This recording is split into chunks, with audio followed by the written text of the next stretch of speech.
It's not about loyalty. Come right back and I'll explain what I'm talking about.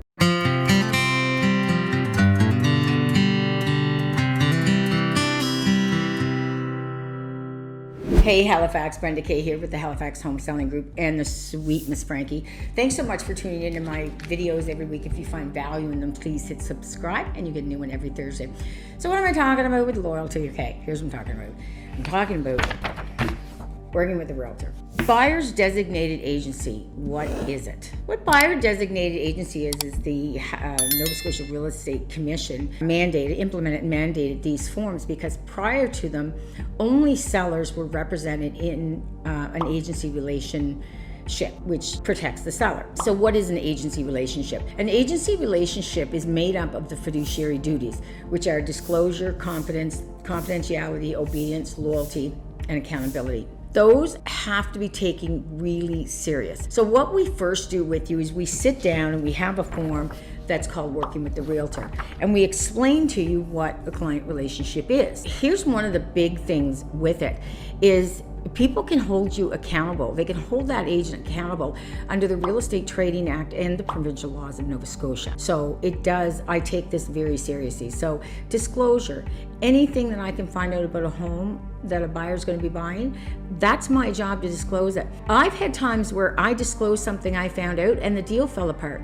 Great, that's my job. I did a good job with that. Competence speaks for itself. It's not just writing the offer. Oh, geez, great, filled out the purchase and sale agreement, all good. Competence encompasses phone calls, texts, emails, communication, advising. You need to be competent in these skills. Negotiation is one. Confidentiality is again, it's really important. I've had listings where a buyer's agent calls me up. Of course, I want to know who's coming to the house. I want a little bit of information. That way I can share information about the home as to what I think why that home would be good for that particular family. So when I ask the question, tell me a little bit about your buyers and I'll share some info about the house. Honest to God, most times I get just, 2 kids, this, that, going to school, going to French school, which I and then I say, okay, well this house is there and the school is here and it has a room for an office. I like to, it's part of my job is to upsell my listings, but there are times when I'll ask the question and I know where they're coming from. I know what their budget is. I know what they're hoping to get for. There's just so much. Zip it.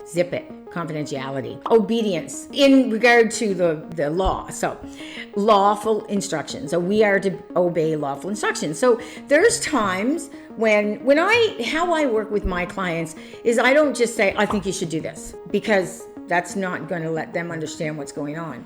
So with so many years experience, I say to them, okay, here's 3 different scenarios that we can do.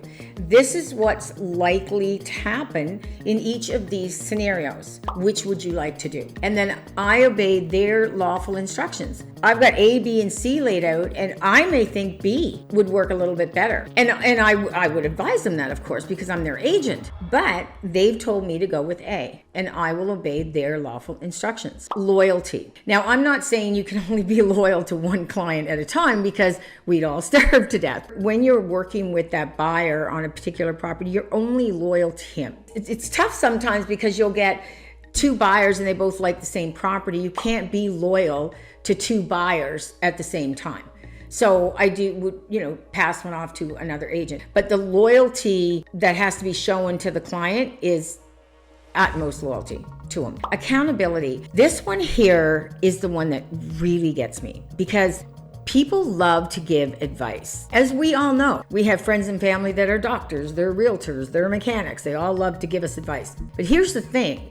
When an agent gives advice, she can be held accountable after the sale for that advice. So if I sold somebody into a house for $600,000 and I get, every house on this street is sold for $600,000 and they move in and they find out that most of the houses sold for $300,000. There's a big apartment building going up in the back that they weren't advised of. Whether I knew it or not, they're still going to be upset with me. They can hold me accountable for what I've advised them and information I've given them. So that's what that is. Please Do not look at it, and I'll show you the first page of it here, and this is what it looks like. And the reason I'm showing you this is because I don't want you to think of this as it's not a contract to buy a house. This is a designated brokerage agreement. This is between two parties that sign this, that says one party shows the utmost duty of care to the other party. And there are agents out there, they'll take you out, they'll give you advice, you don't have to sign this, let's do it the day we write the offer.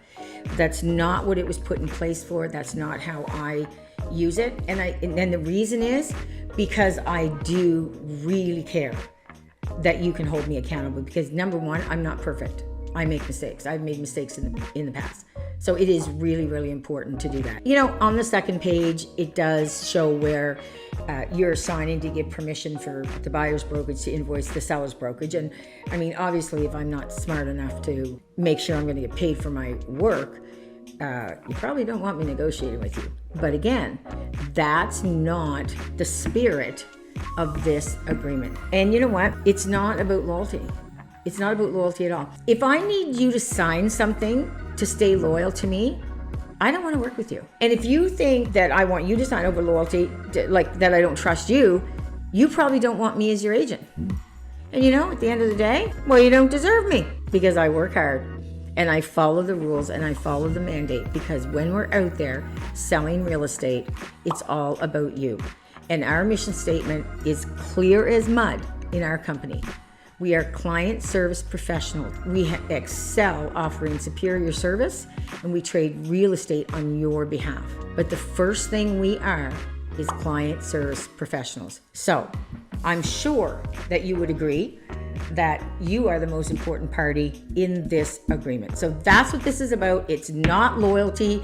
The next time somebody asks you to sell, and you know, if you want to interview a couple different buyer's agents, go ahead, because once you sign it, you're going to be working with that person to buy the most valuable property, your most valuable asset. There's nothing wrong with, when you're thinking of buying, is to interview 2 or 3 buyer's agents and see who you're comfortable with. You can always call me. I'm always here. I'm Brenda K with the Halifax Home Selling Group. This is the sweet Miss Frankie who's here with me every day. And I will see you next Thursday. Hit subscribe. You'll get one on your inbox every week. Cheers.